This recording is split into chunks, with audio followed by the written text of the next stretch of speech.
ding ding ding ding ding teng teng teng. Assalamualaikum warahmatullahi wabarakatuh. Perkenalkan, kami dari kelompok 4 ingin mempresentasikan tugas makalah kami, mata kuliah Psikologi Pendidikan dari dosen pengampu Ibu Siti Aisyah MA, yang berjudul Perbedaan Individu dan Kebutuhan Pendidikan Khusus. Sebelumnya, saya perkenalkan nama-nama kelompok 4, yaitu ada Arita Cinta Nediansa, yang kedua Citra Dewi Muka Agau, yang ketiga Akija Awaria Rauf, dan yang keempat saya sendiri Ariel Beckham Azhar.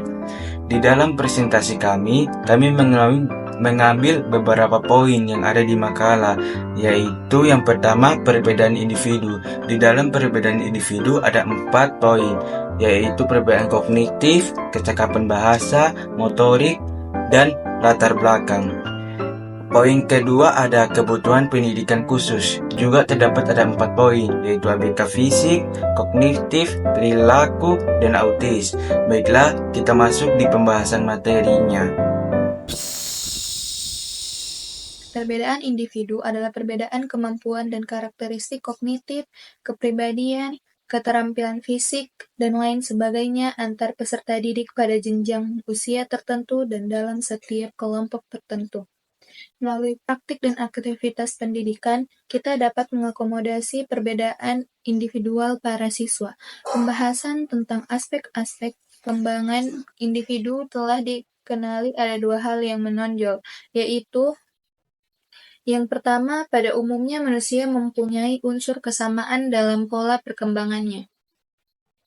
Yang kedua, dalam pola yang bersifat umum itu, manusia cenderung berbeda fisik dan non-fisik. Setiap individu berbeda. Bidang perbedaan yang tampak dalam perilaku manusia baik di rumah maupun di sekolah adalah: yang pertama, perbedaan kognitif. Kemampuan kognitif merupakan kemampuan yang berkaitan dengan penguasaan ilmu pengetahuan dan teknologi. Setiap individu memiliki persepsi tentang hasil pengamatan terhadap suatu objek, berarti ia menguasai sesuatu yang diketahui. Artinya, dalam dirinya terbentuk suatu persepsi dan pengetahuan itu diorganisasikan secara sistematik untuk menjadi miliknya. Setiap saat bila diperlukan, pengetahuan yang dimilikinya dapat direproduksi.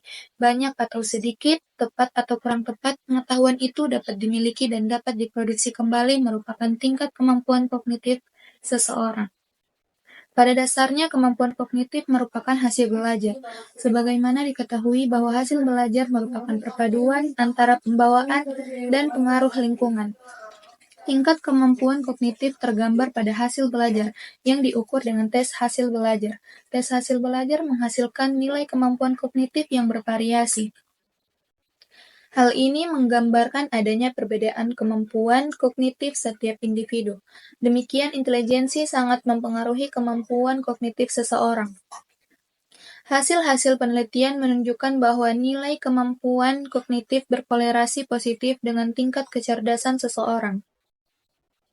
Yang kedua, perbedaan kecakapan bahasa. Bahasa adalah salah satu kemampuan individu yang penting sekali dalam kehidupannya. Kemampuan berbahasa setiap individu berbeda. Kemampuan berbahasa merupakan kemampuan individu untuk menyatakan buah pikirannya dalam bentuk ungkapan kata dan kalimat yang bermakna, logis, dan sistematis. Kemampuan tersebut sangat dipengaruhi oleh faktor kecerdasan dan faktor lingkungan, termasuk faktor fisik yakni organ berbicara. Guru-guru telah menyadari bahwa adanya perbedaan bagi siswanya dalam kemampuan untuk menguasai dan memahami bahasa lisan dan tulis serta kemampuan mereka untuk mengekspresikan diri secara tepat. Kelancaran atau sebaliknya hambatan berbahasa bagi anak tergantung pada kondisi lingkungan, keluarga, dan pembiasaannya dalam berkomunikasi serta lingkungan pada umumnya. Dengan kata lain, pengalaman dan kematangan anak sebelumnya merupakan faktor pendorong perkembangan anak dalam berbagai kemampuan, termasuk kemampuan berbahasa. Perbedaan kecakapan motorik. Kecakapan motorik atau kemampuan psikomotorik merupakan kemampuan untuk melakukan koordinasi kerja syaraf motorik yang dilakukan oleh syaraf pusat atau otak untuk melakukan kegiatan. Kegiatan itu terjadi karena syaraf yang sistematis, syaraf pusat atau otak yang melaksanakan fungsi sentral dalam proses berpikir merupakan faktor penting dalam koordinasi kecakapan motorik. Ada juga perbedaan latar belakang. Perbedaan latar belakang dan pengalaman individu dapat memperlancar atau sebaliknya menghambat hasil belajar mereka. Sebab perbedaan tersebut dapat memengaruhi kemampuan dan situasi belajar. Latar belakang individu dibedakan menjadi dua, yaitu faktor dari dalam dan faktor di luar dirinya. Faktor dari dalam misalnya kecerdasan, kemauan, bakat, minat, emosi, perhatian, kebiasaan bekerja sama, dan kesehatan yang mendukung atau menghambat belajar.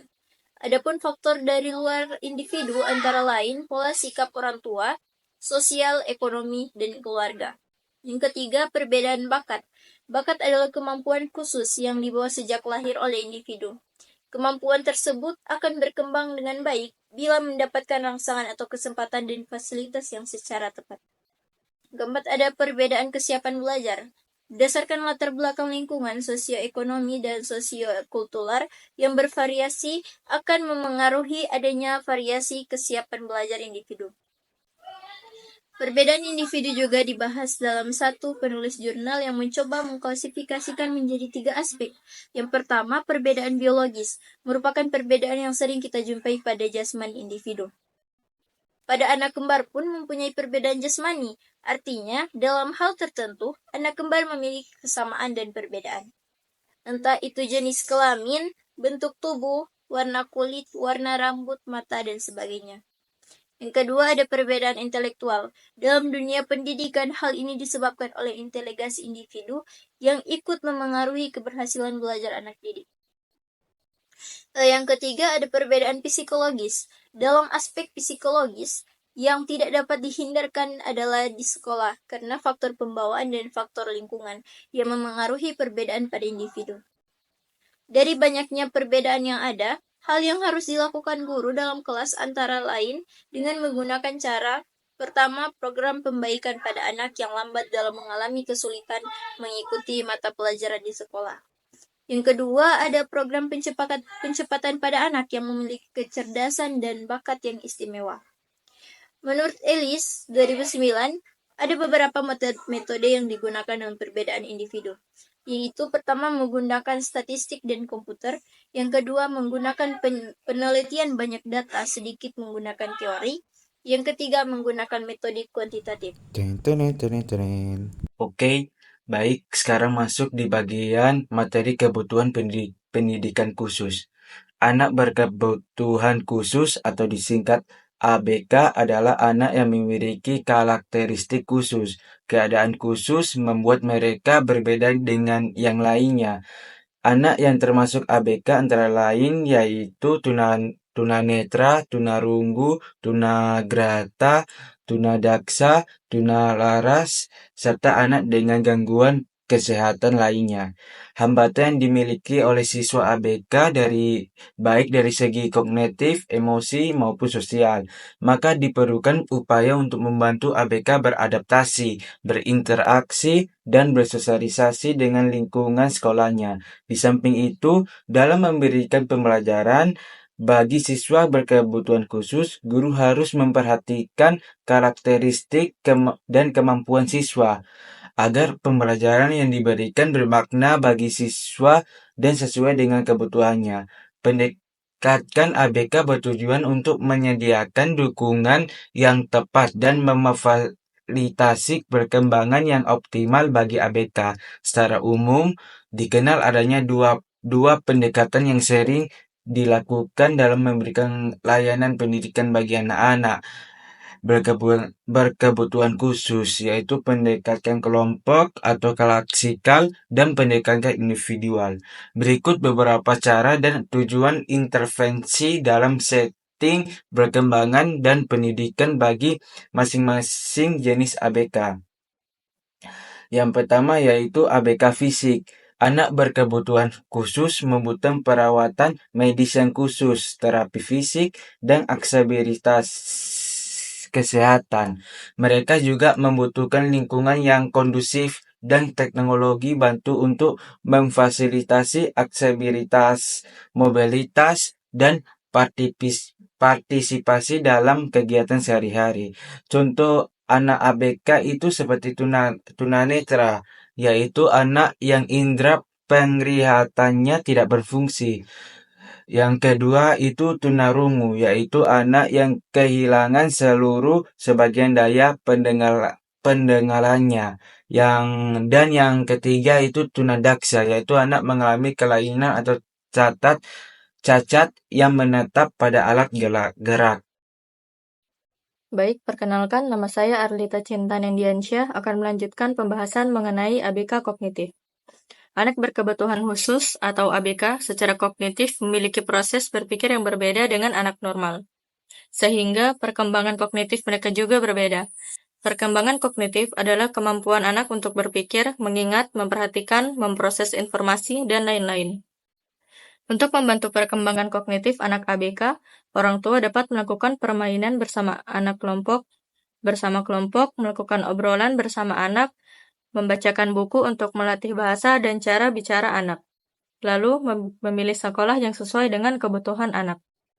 Beberapa intervensi yang dapat diberikan pada anak-anak dengan gangguan perilaku seperti ODD, CD, ADHD, agresif, dan lain-lain. Antara lain, A. Terapi perilaku.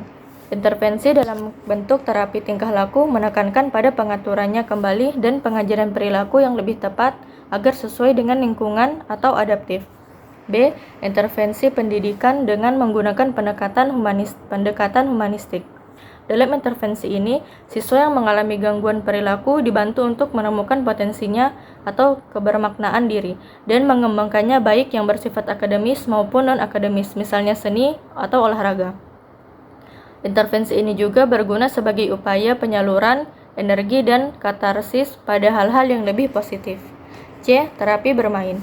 Bermain memiliki banyak fungsi, salah satunya sebagai media terapi, di mana dengan bermain anak akan bebas mengekspresikan segala emosi dan keinginannya dengan melampiaskan pada alat-alat permainan yang disediakan atau katarsis. D. Melatih kontrol diri. Anak dilatih untuk mengenali emosi, situasi sosial, dan mengenali perilaku seperti apa yang tepat dilakukan sebagai bentuk ekspresi, emosi, dan respon terhadap situasi. Latihan semacam ini jika rutin diberikan pada anak dapat mengurangi perilaku adaptifnya. 4. Autis. Anak autis merupakan bagian dari penyandang disabilitas yang memiliki hak yang sama dengan non-disabilitas.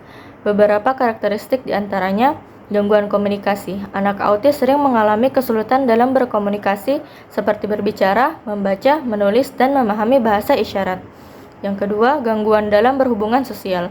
Anak autis sering terlihat asyik dengan dunianya sendiri dan sulit terhubung dengan orang lain. Yang ketiga, gangguan berperilaku. Anak autis mungkin menunjukkan pola perilaku seperti marah, menangis, atau tertawa tanpa alasan yang jelas. Poin keempat, sensitif terhadap sentuhan. Anak autis mungkin sangat sensitif terhadap sentuhan seperti tidak suka dipeluk. Adanya spektrum dalam gangguan ini, maka bentuk-bentuk intervensinya pun jelas harus berbeda disesuaikan dengan kondisi anak. Beberapa intervensi yang dapat diberikan bagi anak-anak dengan gangguan autis antara lain A. Terapi PECS atau Picture Exchange Communication System. PECS merupakan terapi untuk membantu anak-anak autis yang secara khas memiliki hambatan di area komunikasi agar mereka dapat secara spontan meniru interaksi komunikatif dan mengembangkan kemampuan berkomunikasi verbal atau secara langsung. Dengan PECS, anak-anak autis dilatih untuk menyampaikan keinginannya melalui komunikasi verbal yang diajarkan oleh terapis dengan menggunakan gambar kemudian anak menirukan. B. Instruksi langsung terstruktur. Melalui pemberian instruksi langsung dan terstruktur oleh orang tua maupun guru dalam mengajarkan keterampilan atau kemampuan baru akan lebih mudah diingat oleh anak autis. Hal ini dikarenakan anak dengan gangguan autis kemampuan mentalnya bersifat mekanis atau stimulus yang diterima akan disimpan dan dilakukan sama persis tanpa ada proses pengolahan lebih lanjut atau higher order thinking. Contohnya, setelah pulang sekolah, disuruh untuk mandi, ganti baju, lalu makan. Maka anak autis akan segera melakukan apa yang diperintahkan tersebut tanpa berpikir panjang. C. Intervensi melalui pendekatan keluarga. Keluarga harus dilibatkan dalam setiap intervensi bagi anak berkebutuhan khusus dengan diagnosa apapun. Penerimaan dan dukungan keluarga, terutama orang tua terhadap anak, menjadi kunci kesuksesan setiap intervensi yang diberikan kepada anak. Baiklah, itu dia presentasi dari kelompok 4. Kesimpulannya yaitu perbedaan individu adalah perbedaan kemampuan dan karakteristik. Ciri atau karakteristik orang yang satu berbeda dengan lainnya. Dengan kata lain, makna perbedaan individu menyangkut variasi yang terjadi, baik variasi aspek fisik maupun psikologis. Sedangkan pendidikan kebutuhan khusus adalah disiplin ilmu yang membahas tentang layanan pendidikan yang disesuaikan bagi semua anak yang mengalami hambatan belajar dan hambatan perkembangan akibat dari kebutuhan khusus tertentu, baik yang bersifat temporer maupun yang bersifat permanen. Perbedaan individu dan kebutuhan pendidikan khusus terletak pada fokusnya. Individu merujuk pada setiap orang memiliki karakteristik, potensi, dan tantangan yang unik. Sementara itu, kebutuhan pendidikan khusus fokus pada kebutuhan yang lebih spesifik, terutama bagi individu dengan gangguan atau keterbatasan tertentu, seperti disabilitas fisik atau intelektual. Itulah kesimpulan dari kelompok 4. Kurang dan lebihnya kami mohon maaf. Wassalamualaikum warahmatullahi wabarakatuh.